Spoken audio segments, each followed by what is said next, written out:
नाज़रीन सचाई न्यूज़ के नुमाइंदन वाजिद लोहर अज़ीज़ुल्लाह रिंदर की रिपोर्ट अवां सां शेयर कंदा हलूं त शिकारपुर भया हाउस शिकारपुर में अज एशिया के अज़ीम लीडर कायद अवाम शहीद जुल्फ़िकार अली भुट्टो की 94वीं सालगिरह के दिहाड़े की मुनासिबत से पाकिस्तान पीपल्स पार्टी ज़िले शिकारपुर के सदर MN मीर आबिद खान भयो की अगवानी में केक कटियो वयो है। पाकिस्तान पीपल्स पार्टी सिटी शिकारपुर जो सदर अकील अब्बास सुमरो, डॉक्टर शौकत मेमन, आपा नगत मंगी, खानपुर तालके जो सदर रहमतुल्ला पौड़, PP अगवान मोहम्मद अली राजड़ समेत वर्करन और कारकुनन वडे अंग में शिरकत कई है।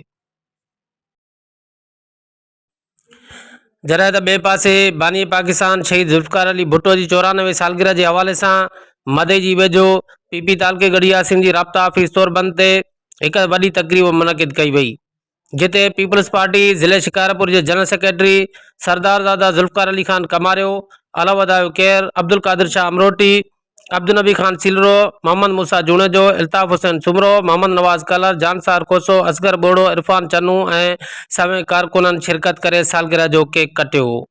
हक जो नारो हणी बिलावल आयो आ, नाना जो नालो तो वरी चमकायो आ, नाना जो नालो तो वरी चमकायो आ, वरी चमकायो आ, इंदो वरी बिलावल ये चवन प्या, नंढा वॾा सब तोल दुआऊं घुरन प्या,